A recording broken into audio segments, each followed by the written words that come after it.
এখানে কি দেওয়া রয়েছে, 100 গ্রামের হিসেবে দেওয়া রয়েছে 27 গ্রাম। আমি কত নিয়েছি, আমি নিয়েছি 30 গ্রাম। তাহলে আমরা ছোটবেলায় যে ঐকিক নিয়ম করেছিলাম, সেম প্রসেসে আমরা এখানে কাজ করব। অর্থাৎ 100 গ্রাম যদি 27 গ্রাম কার্বোহাইড্রেট হয়, তাহলে 1 গ্রাম কত হবে, 27/100 গ্রাম কার্বোহাইড্রেট। তার মানে আমি যে অ্যামাউন্টটা নিয়েছি, দ্যাট ইজ 30 গ্রাম। তো 27 into 30 divided by 100 গ্রাম। এই ক্যালকুলেশনটা আমরা করব, রাফে করব এই ক্যালকুলেশন। এই ক্যালকুলেশন করে এখানে আমি একটা নাম্বার পাবো।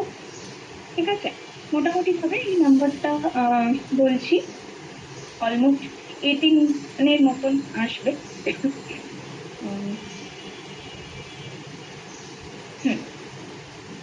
তো সেই নাম্বারটাকে আমরা এখানে পুট করব। ঠিক আছে, যদি কেউ ক্যালকুলেট করতে চান করতে পারেন।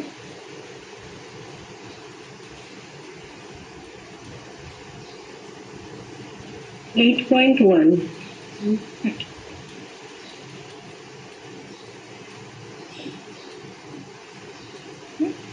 যে 8 এর মতন এলো,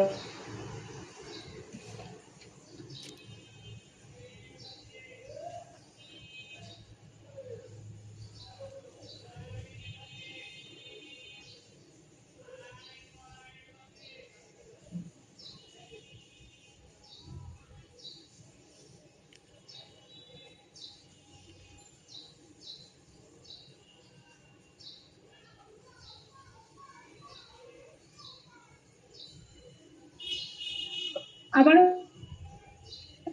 যে অ্যামাউন্টটা 100 গ্রামের সাপেক্ষে আসবে সেই অ্যামাউন্টটাকে উপরে রাখবো, কিন্তু যেটা 2.7 গ্রাম সেটাকে ক্যালকুলেট মানে সেটাকে মাল্টিপ্লাই করবো এবং 100 দিয়ে ডিভাইড করবো।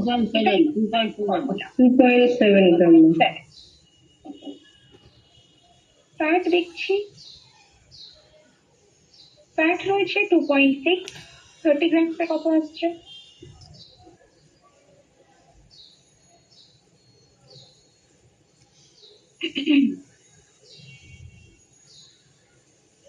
ফ্যাট 2.6 রয়েছে, 0.78 না লিখে 0.8 লিখে দেবো, যেহেতু 0.78 রয়েছে সেইভাবে এইটা আমরা লিখে দিতে পারি। এবার ফাইবার ক্যালকুলেট করছি। ফাইবার, আচ্ছা ফাইবার কিন্তু আমরা এই কার্বোহাইড্রেটের সাথেই পাবো, যেখানে ডায়েটারি ফাইবার বলে লেখা থাকবে। তো ফাইবার এখানে আমরা দেখতে পাচ্ছি 8 গ্রাম। 30 গ্রামসে কত হবে, 8 গ্রাম মানে 2.4 এর মধ্যে, 2.4 গ্রাম। এটা এলো। এই সেম প্রসেসে আমরা প্রতিটা ক্ষেত্রে মানে যতগুলো ইনগ্রেডিয়েন্টস আমরা নিয়েছি সমস্তটা ক্যালকুলেট করতে পারি। Carrot, beetroot, cucumber, pomegranate, peanuts যা কিছু রয়েছে। এবার ধরুন এরকম কিছু নিয়েছি, লাইক আপনি একটা কাঁচা লঙ্কা নিয়েছেন এতটা পরিমাণে স্যালাড বানানোর জন্য, সেটা খুবই নেগলিজেবল অ্যামাউন্টে আসে, সেটার ক্যালকুলেশন না করলেও হবে। যদি চান তো করতেও পারেন, না করলেও খুব একটা বেশি ডিফারেন্স সেখান থেকে আসে না, কারণ এগুলো আমাকে খুব একটা ক্যালোরি প্রোভাইড করে না। ঠিক আছে, তো যাই হোক এভাবে লিখলাম। আমি নর্মালি জাস্ট কয়েকটা নাম্বার লিখছি যাতে বুঝতে সুবিধা হয়। 9 গ্রাম, 2 গ্রাম, ফ্যাট হয়তো 1 গ্রাম, ফাইবার হয়তো 1 গ্রাম, এইভাবে জাস্ট আমি নাম্বার গুলো লিখে দিচ্ছি পরপর বোঝার সুবিধার জন্য। 10, 11, 12, 14,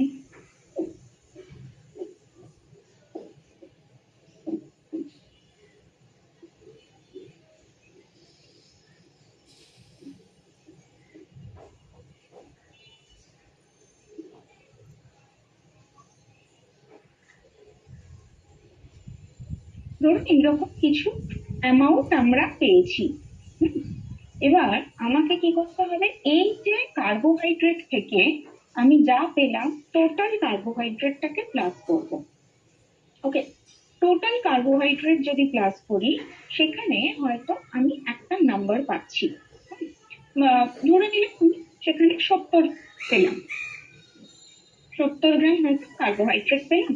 এখানে প্রোটিনে হয়তো আমরা 25 পেলাম, ফ্যাটের ক্ষেত্রে হয়তো 10 পেলাম, এবং ফাইবারে হয়তো 10 পেলাম। এরকম একটা নাম্বার আমরা পেলাম। এবার এগুলোর মধ্যে থেকে ক্যালোরি কারা প্রোভাইড করে? কার্বোহাইড্রেট, প্রোটিন এবং ফ্যাট। ওকে, আমি এই 70 গ্রামের কার্বোহাইড্রেট থেকে কতটা ক্যালোরি পাচ্ছি সেটা কাউন্ট করব। কিভাবে কাউন্ট করব? আবার ঐকিক নিয়মে আসতে হবে। 1 গ্রাম কার্বোহাইড্রেট থেকে 4.1 কিলো ক্যালোরি এনার্জি আমরা পাচ্ছিলাম, রাইট? তাহলে 70 গ্রাম কার্বোহাইড্রেট থেকে কতটা এনার্জি পাবো? 70 ইন্টু 4.1 কিলো ক্যালোরি, এর পরিমাণ এনার্জি আমরা পাবো। এই প্রতিটা আমরা ক্যালকুলেট করব, কার্বোহাইড্রেটেরও করব, প্রোটিনেরও করব, ফ্যাটেরও করব। এইভাবে আমরা যে কটা খাবার খাচ্ছি, কেউ আনমিউট হয়ে গেছে, একটু মিউট করে রাখো। এবারে আমরা যে কটা খাবার খাবো সেই প্রতিটা খাবারের নিউট্রিটিভ ভ্যালু গুলোকে ক্যালকুলেট করব, তাদের ক্যালোরি ক্যালকুলেট করব। এটা আমরা একটা খাবারের হিসাবে ধরলাম।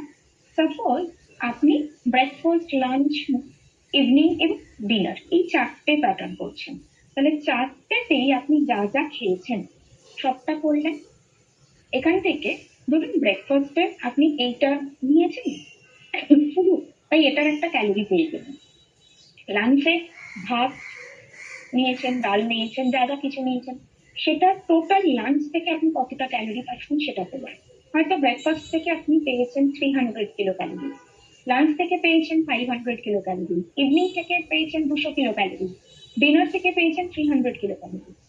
এই সমস্তটাকে আমরা যোগ করব, মানে 300, 500, 200, 300 পুরোটাকে যোগ করব।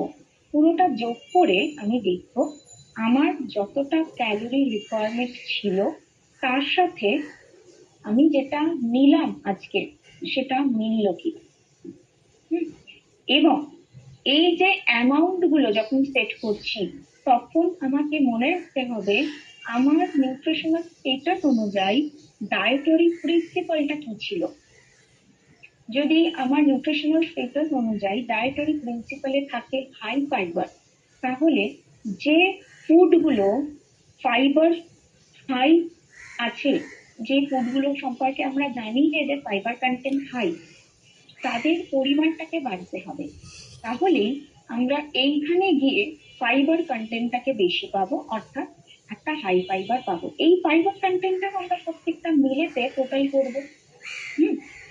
টোটাল করবো মানে আমি ব্রেকফাস্ট থেকে তাহলে টোটাল কতটা ফাইবার পেলাম এখানে 10 লিখলাম, লাঞ্চ থেকেও হয়তো 10 পেয়েছি, ইভিনিং এবং ডিনার মিলিয়েও 10 পেয়েছি, তাহলে 30 গ্রাম। এই 30 গ্রামটা নিতে পেরেছি কিনা। যদি দেখা যায় আমি 30 গ্রাম মিট করতে পারিনি, 20 গ্রাম হয়েছে, খুব ভালো করে বুঝতে হবে, যদি দেখা যায় 20 গ্রাম হয়েছে, আমি 30 গ্রাম পাইনি, তাহলে এবার আমি আবার আমার এই চার্টটাতে ফিরে আসবো। ওকে, চার্টে ফিরে এসে আমি দেখবো এই যে ফাইবারের নাম্বার গুলো লিখেছি এগুলোর মধ্যে সব থেকে বেশি ফাইবার আমাকে কে দিচ্ছে। এখানে আমি যেহেতু রাফলি লিখেছি তাই এখানে নাম্বারটা আসছে, এই 5 গ্রামটা আসছে পিনাটে, তার মানে পিনাটে থেকে আমরা বেশি ফাইবার পাচ্ছি। তো পিনাটের পরিমাণটাকে যদি বাড়িয়ে দিই তাহলে মানে ফাইবারটাও বাড়বে, কিন্তু ক্যালোরি বাড়বে না, কারণ যার মধ্যে ফাইবার বেশি রয়েছে তার মধ্যে ক্যালোরি বাড়ছে না বেশি। তাই যদি পিনাটের পরিমাণ বাড়িয়েও দিই তাতেও আমার ক্যালোরিতে খুব একটা অসুবিধা হবে না। তো আমি ওই খাবারের পরিমাণটাকে আরেকটু বাড়িয়ে দেবো। বোঝা গেল এটা? এইটা বলে গেছে 70 ইন্টু 4.1, যেটা 4.1টা কিভাবে হলো ম্যাডাম? কার্বোহাইড্রেট থেকে আমরা যতটা ক্যালোরি পাই, 1 গ্রাম কার্বোহাইড্রেট থেকে আমরা যতটা ক্যালোরি পাই সেটাকে কাউন্ট করেছি। 1 গ্রাম কার্বোহাইড্রেট থেকে আমরা 4.1 কিলো ক্যালোরি পাই, তাই 70 গ্রাম কার্বোহাইড্রেট থেকে কতটা ক্যালোরি পাচ্ছি সেটা কাউন্ট করতে গেলে আমাকে ওই 4.1 ইন্টু 70 করতে হবে, সিম্পল অঙ্কের হিসেবে যেভাবে করতাম। ঠিক আছে, প্রোটিনের ক্ষেত্রেও তাই হবে, মানে 25 ইন্টু 4.1 হবে, ফ্যাটের ক্ষেত্রে ওটা হয়ে যাবে 10 × 9.3, কারণ 1 গ্রাম ফ্যাট থেকে আমরা 9.3 কিলো ক্যালোরি পাচ্ছি। ঠিক আছে, এইটুকু বোঝা গেছে? জি ম্যাডাম, এবার এটা ফাইবার নিয়ে বললাম। ব্রেকফাস্ট লাঞ্চ ডিনার মানে এটা ধরুন আমি এটা একটা ব্রেকফাস্টের করলাম, এইভাবেই আপনি লাঞ্চেরটাও ক্যালকুলেট করবেন, ডিনারেরটাও করবেন। তো সারাদিনের টোটাল খাবারটা মিলিয়ে এবারে আপনি যা যা ক্যালোরি পেলেন সবটাকে যোগ করবেন। যোগ করার পরে আপনি দেখবেন যে আপনার ক্যালোরি মিট আপ হচ্ছে কি। ধরে নিলাম যে আপনার 1500 দরকার, কিন্তু এখানে আপনার হয়ে গেছে 1500 জায়গায় 1700 কিলো ক্যালোরি, কিন্তু আপনি আছেন নর্মাল ওয়েটে, তাই আপনার ক্যালোরি বাড়ানোর প্রয়োজনীয়তা নেই। তখন কি করব? আবার আমি চার্টে ফিরে আসব। এই চার্টের মধ্যে দেখব কোন খাবারগুলো থেকে আমার ক্যালোরি বেশি আসছে, বা বলা ভালো কোন খাবারগুলো থেকে আমার কার্বোহাইড্রেট বা ফ্যাট বেশি আসছে। কারণ ক্যালোরিটা আলটিমেটলি কার্বোহাইড্রেট এবং ফ্যাট থেকে বেশি আসবে। তাহলে আমি প্রোটিনটাকে খুব একটা কমাবো না। যদি দেখি আমার প্রোটিন পার্সেন্টেজ সারাদিন কাউন্ট করে যে এখানে 25 পেয়েছি ব্রেকফাস্টে, হ্যাঁ, লাঞ্চে হয়তো পেয়েছি 25 এবং ডিনারে হয়তো পেয়েছি 10, তার মানে 60 গ্রাম হয়ে গেল। আমার রিকোয়ারমেন্ট 60 গ্রাম। তাহলে প্রোটিন জাতীয় খাবারগুলোতে খুব একটা হাত দেওয়ার প্রয়োজন নেই। ঠিক যে যে খাবারগুলোতে কার্বোহাইড্রেট বেশি বা ফ্যাট বেশি, সেই ধরনের খাবারগুলো পোর্শনটাকে কমিয়ে দেবো। ঠিক আছে, তো এখানে যদি দেখি ফ্যাট বেশি কার মধ্যে, আগে পিনাটের মধ্যে বলছি, কার্বোহাইড্রেট বেশি কার মধ্যে, পিনাটের মধ্যে, তাহলে পিনাটের পরিমাণটাকে কমিয়ে দেবো। অটোমেটিক্যালি যখন আবার ক্যালোরি কাউন্ট করব দেখবো আমার ক্যালোরিটা কম হয়ে গেল। ঠিক আছে, এটা ডিপেন্ড করছে যে আমার রিকোয়ারমেন্টটা কি রয়েছে। আমার রিকোয়ারমেন্ট অনুযায়ী আমাকে খাবারগুলোকে বা খাবারের পরিমাণটাকে সেট করতে হবে। এটা এক্ষুনি হবে না, মানে এত ইজিলি আমরা সেটা বুঝে নিতে পারবো না। প্রথম যখন আপনারা কাউন্ট করতে যাবেন, ক্যালকুলেশন করতে যাবেন, সেটাতে সবারই একটা সমস্যা হবে, মানে বারবার কাটাকুটি করতে হবে। এই একটা অ্যামাউন্ট দিলেন, দিয়ে দেখলেন না এটা হলো না, আবার ভুল হয়ে গেল, আবার এটাকে একটু কমিয়ে দিই, ওটাকে একটু বাড়িয়ে দিই, এগুলো চলবে প্রথম করতে গেলে। তারপরে যখন আমরা অভ্যস্ত হয়ে যাব তখন আর এই সমস্যাটা হবে না। তাহলে এই প্রবলেমটাকে কিছুটা ঠিক করতে পারা যায়। সেটা হলো প্রথমেই আমরা কতটা ক্যালোরি আমাদের প্রয়োজন সেটা দেখবই না, কতটা ফ্যাট বা কতটা প্রোটিন আমাদের প্রয়োজন সেটা এখন দেখবো না। আগামী 1 সপ্তাহ আমরা প্রতিদিন যে যে খাবারগুলো যতটা পরিমাণে নিচ্ছি তার ক্যালকুলেশন করতে থাকবো।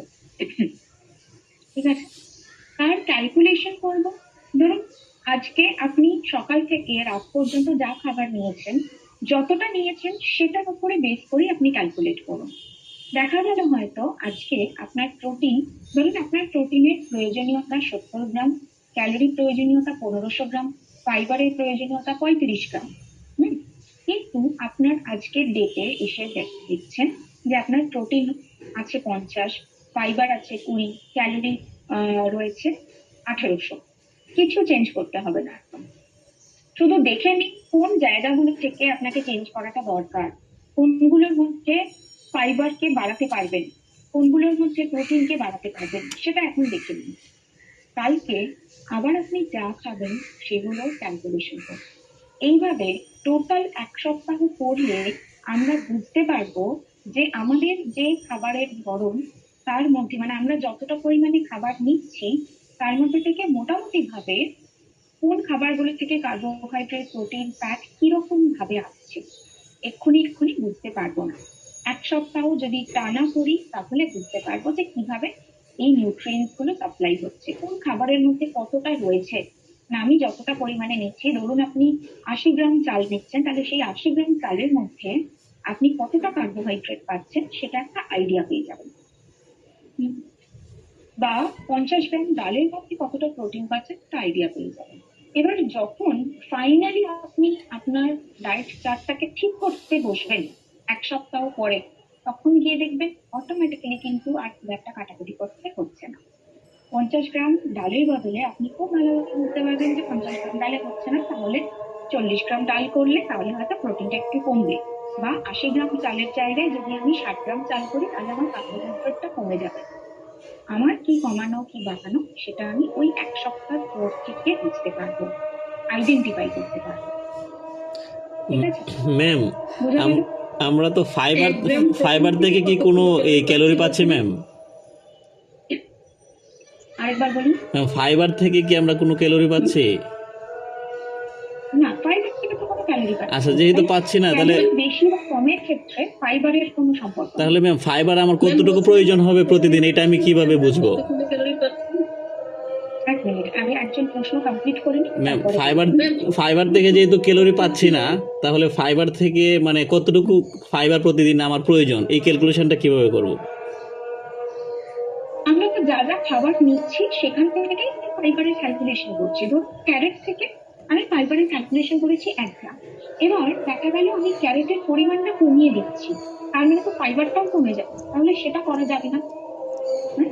আমি ক্যারেটের পরিমাণটাকে কমাচ্ছি কার্বোহাইড্রেট কমে যাবে বলে, কিন্তু ফাইবারটাও তো কমে যাবে, তাহলে সেটা করা যাবে না।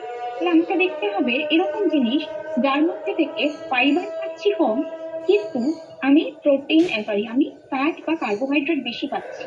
এরকম যদি ফুড আমার নিয়ে হয়েছে, সেগুলোর পরিমাণটাকে কমাবো, তাহলে ফাইবারের উপরে খুব একটা এফেক্ট আসবে না। আমি উল্টে যে খাবারটা থেকে ফাইবার বেশি পাচ্ছি সেই খাবারটার পরিমাণটাকে বাড়িয়ে দেবো, তাহলে ফাইবার যেটুকু আমার কমলো, ধরুন ভাতে আপনি কমাচ্ছেন কার্বোহাইড্রেট কমাচ্ছেন, এবার ভাত থেকে হয়তো আপনি 1 গ্রাম ফাইবার, সেই 1 গ্রাম কমে গিয়ে যদি 0.5 হয়ে যায় কোনো অসুবিধা নেই। বদলে আপনি কার্বোহাইড্রেটটাকে কমিয়ে নিলেন, মানে ক্যালোরিটা কমিয়ে নিলেন। এই এক্সট্রা ফাইবারটা আপনার যেটুকু কমলো তার থেকে আপনি অন্য কোনো খাবার, ভাতের সাথে ধরুন যে সবজিটা আপনি নিয়েছেন সেই সবজির মধ্যে একটা সবজির পরিমাণ বাড়িয়ে দিন, তাতে দেখবেন ফাইবারটা বেড়ে গেল কিন্তু কার্বোহাইড্রেটটা অতটা বাড়লো না। এই প্যাটার্নটাকে আমরা ফলো করব। ম্যাম, আমাদের প্রতিদিন মিনিমাম ফাইবার মানে ন্যূনতম কতটুকু ফাইবার, কত গ্রাম ফাইবার প্রয়োজন? 30 থেকে 35 গ্রাম মিনিমাম। আচ্ছা ম্যাম, থ্যাংক ইউ। এটাই আর কারণ হচ্ছে আমরা যেভাবে ক্যালকুলেশন করে বের করতে পারতেছি। কি প্রশ্ন করছেন বলুন, আরেকজন কি প্রশ্ন? প্রোটিন থেকে ম্যাম, প্রতি গ্রাম প্রোটিন থেকে আমরা কত কিলো ক্যালোরি পাচ্ছি সেটা জানছিলাম।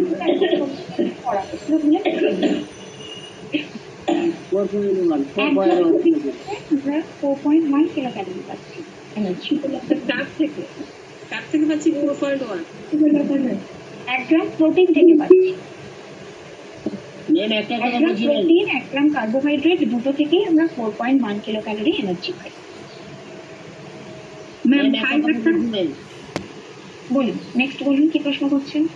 বলছি এই যে কোন ফুড থেকে আমরা কত পরিমাণ কার্বোহাইড্রেট, প্রোটিন, ফ্যাট, ফাইবার পাবো, এই চারটা আমি কোথা থেকে পাবো? সবসময় গুগলে ঢুকতে হবে? গুগল থেকে পেতে পারি, বা কিছু বই থাকে, সেরকম বই যদি কিনতে পারেন সেটাও করতে পারেন। সি গোপালন বলে বই আছে, তার মধ্যে এই পুরো চার্ট দেওয়া রয়েছে, সেটা যদি কেউ কিনতে পারেন তাহলে তার থেকেও পেতে পারেন। অথবা আমি, হ্যাঁ, সি গোপালন রাইটার নাম, তো সেটা কিনে নিলেও করতে পারি। আবার ম্যাম, ভুট্টার নাম কি? ভুট্টার নাম সি গোপালন নিউট্রিটিভ ভ্যালু বুক, এটা বললেই আপনি পেয়ে যাবেন। ম্যাম, অনেক বই এখন বেরিয়ে গেছে যে আপনাদের নিউট্রিটিভ ভ্যালু দেওয়া পেতে পারেন। ম্যাম, একটা কোশ্চেন বলুন। বলছি, ওই মিনিমাম ফাইবার আমরা যেটা নিব সেটা পুরো দিনে 30 গ্রাম, না ওটা বেলায় বেলায় ওই 30 গ্রাম হবে? বেলায় বেলায় 30 গ্রাম হয়, তাহলে আপনি 4 বেলা খাচ্ছেন 120 গ্রাম ফাইবার। এত ফাইবার তো কখনোই আমরা নিতে পারছি না। হ্যাঁ হ্যাঁ। আচ্ছা ম্যাম, 120 গ্রাম নিলেও তো কোনো সমস্যা নাই, ফাইবার বেশি নিলে তো কোনো প্রবলেম নাই। 120 গ্রাম না, অতিরিক্ত ফাইবারও আমাদের জন্য প্রয়োজনীয় নয়। ফাইবারের চ্যাপ্টার আরো একবার তাহলে কার্বোহাইড্রেটের চ্যাপ্টার পড়তে হবে, কারণ অতিরিক্ত ফাইবার দিলে ডায়রিয়া হওয়ার সম্ভাবনা, ইনডাইজেশনের সম্ভাবনা এবং মাইক্রোনিউট্রিয়েন্টের লো অ্যাবজর্পশন হওয়ার রিস্ক থাকে। আচ্ছা ম্যাম, আর একটা জিনিস জানতে চাচ্ছি ভালো করে। বলুন। ম্যাম, বলুন বলুন। বলছি যে আমাদের যে এই যে চাহিদাগুলো চালুকার নদীর যে চাহিদা আমরা টোটাল টোটাল এক্সপেন্ডিচার হুম। টোটাল এক্সপেন্ডিচার কি সরকারি ক্ষেত্রে একটা মোবাইল থাকে টোটাল এনার্জি এক্সপেন্ডিচারে আরেকবার বলুন। সমস্ত মানুষের জন্য একটা এভারেজ থাকে হ্যাঁ, মোটামুটি একটা অ্যাভারেজ আমরা ধরতে পারি। অ্যাভারেজ যদি সেডেন্টারি হয়, সেডেন্টারি ওয়ার্কার হলে তার জন্য অ্যাভারেজ আমরা 1500 ধরতে পারি, 1500 থেকে 1800। যদি কেউ মডারেট ওয়ার্কার হয় তাহলে 2000 থেকে 2200 কিলো ক্যালোরি হতে পারে। যদি হেভি ওয়ার্কার হয় তাহলে 2500 থেকে 2600 কিলো ক্যালোরি আমরা এটা একটু পরে লিখে দিন না সে কি কথা ভুলে যাবেন? হ্যাঁ, হ্যাঁ এইটুকু জিনিস ভুলে যাবেন? ওটা একটু থাকলে সুবিধা হবে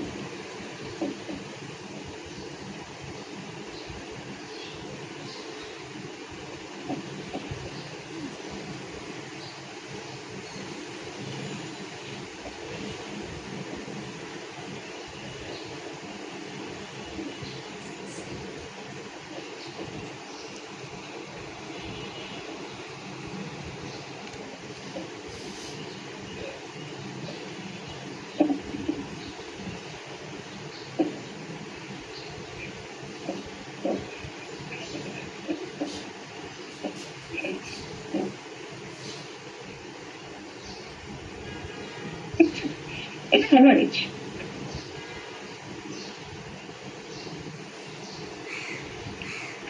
আচ্ছা, তো এই গেল আমাদের নিউট্রিটিভ ভ্যালুর বিষয়টা। হ্যাঁ, এবার বুঝতেই পেরেছেন আশা করি আপনাদের নেক্সট অ্যাসাইনমেন্ট কি থাকছে। সেটা হচ্ছে আপনাদের প্রত্যেককে নিজেদের নিউট্রিটিভ ভ্যালু বুঝতে হবে, জাজ করতে হবে আপনারা ঠিক কোন নিউট্রিয়েন্টস কতটা কম খাচ্ছেন বা বেশি খাচ্ছেন। আগামী 1 সপ্তাহ সেইটাকে প্রত্যেক দিনের ডায়েটটাকে ইনক্লুড করতে হবে, ঠিক আছে? এবং তারপরে আমরা সার্ভে নিয়ে কথা বলবো, ডায়েট সার্ভে নিয়ে, এবং তারপরে আপনাদের কিছু অ্যাসাইনমেন্ট থাকবে ডায়েট সার্ভে। আচ্ছা, ফাইনাল এক্সামের কথা বলে দিই। যদি কেউ দেখে থাকেন অলরেডি নিজেদের স্টুডেন্ট প্রোফাইলে আপলোড হয়ে গেছে ফাইনাল এক্সাম। এইচ একাডেমির যে পোর্টাল রয়েছে, ওয়েবসাইট, সেখানেও আপলোড হয়েছে। ফাইনাল এক্সাম আপনাদের থাকবে 3 তারিখ 3rd এপ্রিল সকাল 11টা থেকে, সকাল 11:30 থেকে 4 তারিখ বিকেল 4:30 পর্যন্ত এক্সাম পোর্টাল খোলা থাকবে। ফাইনাল এক্সামের মধ্যে সেই সপ্তাহে থাকবে যা কিছু আমরা থিওরিতে পড়ে এসেছি, মানে ইন্টার্নশিপ ক্লাস শুরু হওয়ার আগে আমার সাথে যা যা ক্লাস আপনাদের হয়েছে সমস্তটা মিলিয়ে ফাইনাল এক্সাম হবে। ফাইনাল এক্সামে 4টে পেপার থাকবে। যেরকম এতদিন ধরে আপনারা এই যে বক্সটাতে ক্লিক করছিলেন, এইখানে যখন ক্লিক করছিলেন এই 3টে লাইনে এক্সামিনেশন ওই লেখাটাতে গিয়ে ক্লিক করবেন, সেম প্যাটার্ন যেভাবে এতদিন ইন্টারনাল দিয়েছেন একই রকম করো। এই পেজটা খুলে যাচ্ছে, এই 3টে লাইনে গিয়ে ক্লিক করছেন, তখন ইন্টারনাল এক্সামিনেশন দেখতে পাচ্ছিলেন। যখন এমসিকিউ এক্সাম রয়েছে, এমসিকিউ রেজাল্ট রয়েছে, ড্রপ ডাউন অ্যারো রয়েছে, এমসিকিউ এক্সামে ড্রপ ডাউন অ্যারোতে ক্লিক করছেন, তখন আপনারা এবার দেখতে পাবেন আপনাদের ফাইনাল এক্সামের পেপার, অর্থাৎ ফাইনাল এক্সাম আপনাদের ব্যাচের নাম দেখবেন MSN 11। হ্যাঁ, এইটা যেহেতু আপনাদের 4টে পেপার হবে, তাই ফাইনাল এক্সামের 4টে কোয়েশ্চেন পেপার দেখতে পাবেন। একটা পেপার 1, আবার থাকবে ফাইনাল এক্সাম আপনাদের ব্যাচ পেপার 2, এইভাবে 4টে পেপার শো করবে।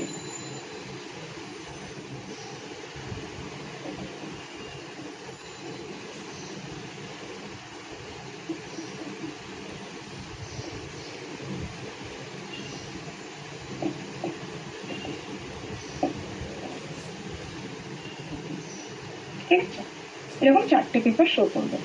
4টে পেপারে ঠিক একই রকম 30 মিনিট সময়, 25টা প্রশ্ন প্রতিটা পেপারের জন্য। এই 4টে পেপারের মধ্যে থেকে যে পেপার আপনাদের আগে ইচ্ছা আপনারা আগে দিতে পারেন। পরপরই যে পেপার দিতে হবে তার কোনো মানে নেই। প্রথমে 3 নম্বর দিতে ইচ্ছা করলো দিয়ে দিলেন, তারপরে 1 নম্বর দিলেন, তারপরে 4 দিলেন, 2 দিলেন, সেটা আপনার ইচ্ছা।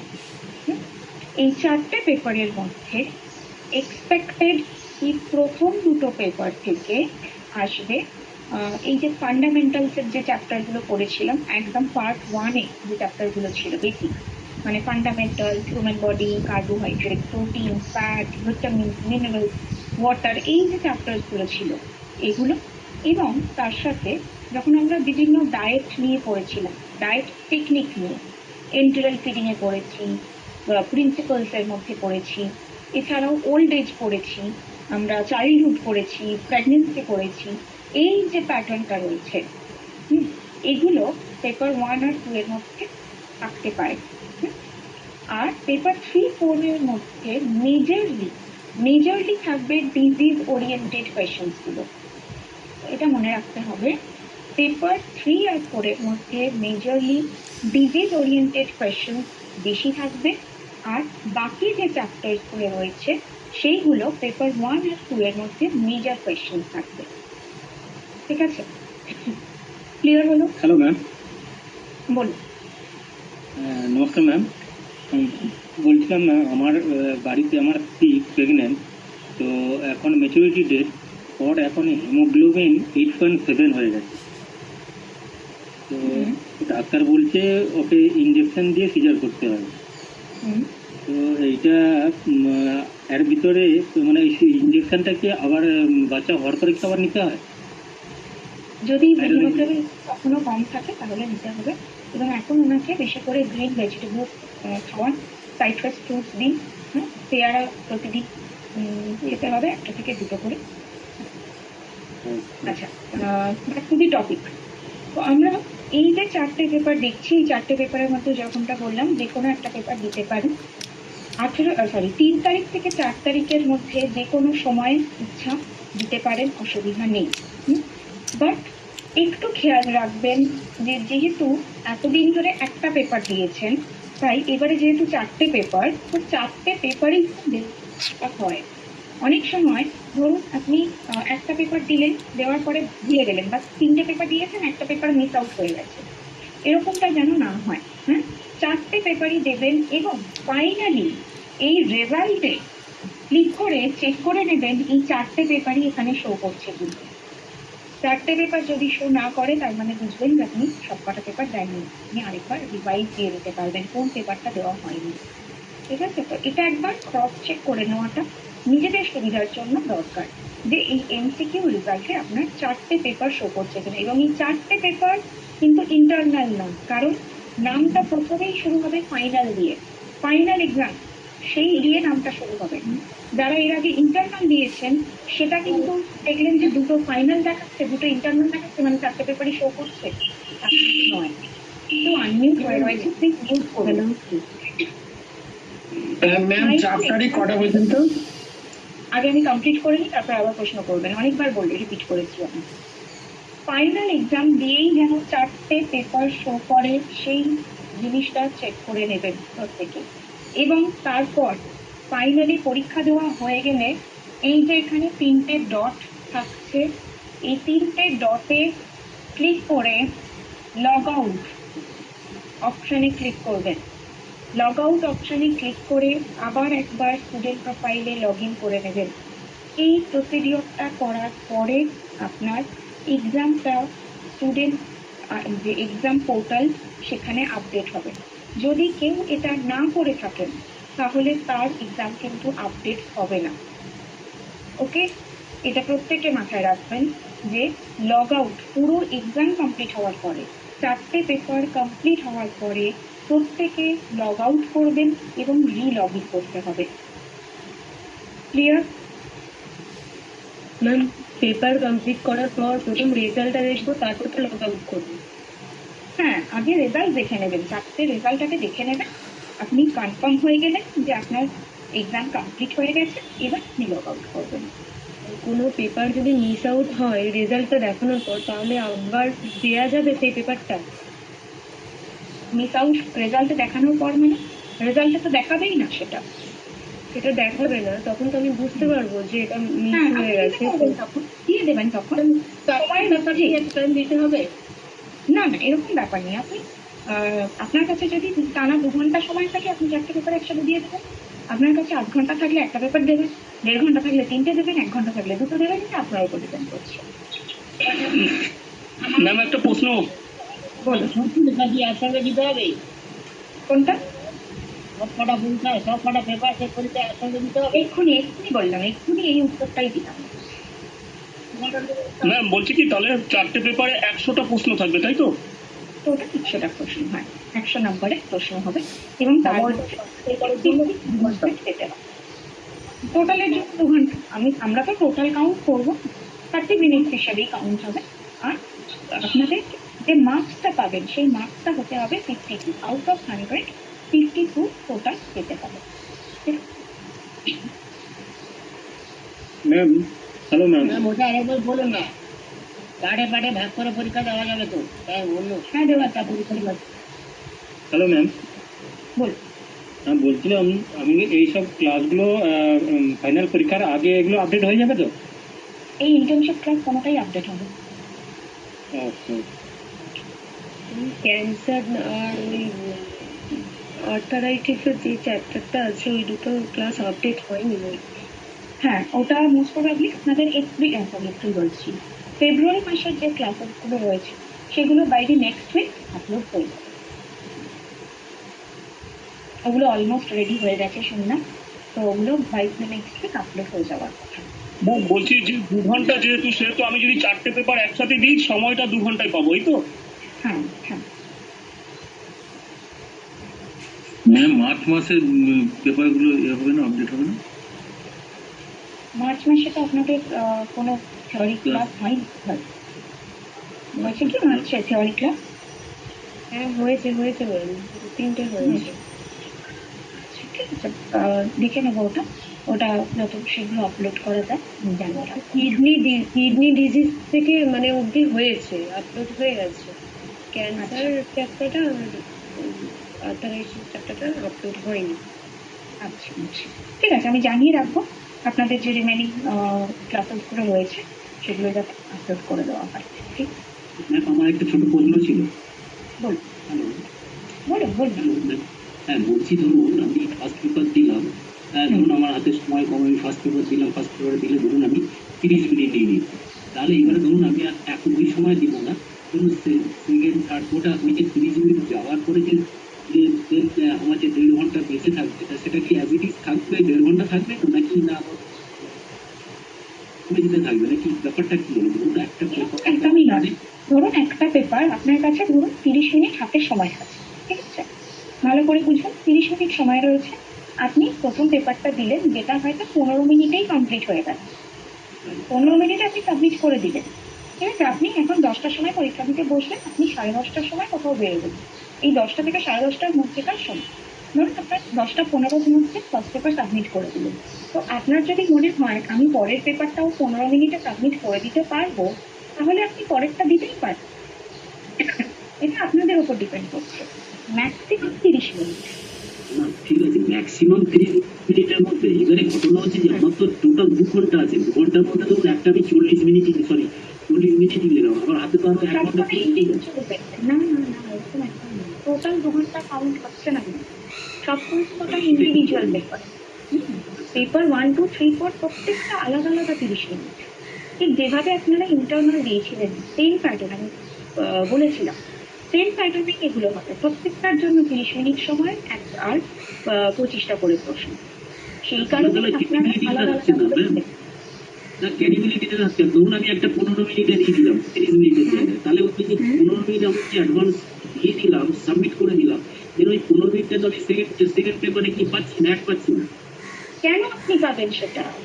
প্রত্যেকটা পেপার তো ইন্ডিভিজুয়াল। এই পেপারটার সাথে আরেকটা পেপারের কোনো লিঙ্ক নেই। যদি সেই লিঙ্ক থাকতো তাহলে আপনাদেরকে টোটাল মানে পরপর পেপারগুলো দিতে হতো, 1, 2, 3, 4 পরপর দিতে হতো, কিন্তু সেটা দিতে হচ্ছে না আপনাদেরকে। আপনারা যে কোনো পেপার দিতে পারেন এবং টোটাল 30 মিনিটের মধ্যে আপনাদেরকে দিতে হবে। কোনো পেপারের সাথে কোনো পেপারের লিঙ্ক নেই যে আপনি একটা পেপার 10 মিনিটে শেষ করে নিলেন মানে বাকি 20 মিনিট আপনি পরের পেপারের জন্য এক্সট্রা পেয়ে যাবেন। সেরকম সিস্টেম নয় এটা। ম্যাম তাহলে একটা একটা এক্সাম দিতে হবে, তারপরে ওইটা সাবমিট করতে হবে, দিয়ে আবার একটা দিয়ে সাবমিট করতে হবে, তাই তো? আবার একটা দিতেও পারে, আপনি সময় না থাকলে দেন, না করে দেবেন, মানে একটা একটা করে সাবমিট করতে হবে পর পর। একটা করে সাবমিট করবেন। একটা সাবমিট হয়ে গেল ব্যাস হয়ে গেল, সেই পেপারটা নিয়ে কিচ্ছু হবে না, হ্যাঁ, সেই পেপারটা সম্পর্কে আর কিছু করতে পারবেন না। হ্যাঁ হ্যাঁ ঠিক আছে। ম্যাম একটা পেপার ম্যাম পরীক্ষা দেওয়ার 2 ঘন্টা পরে আরেকটা দেওয়া যাবে।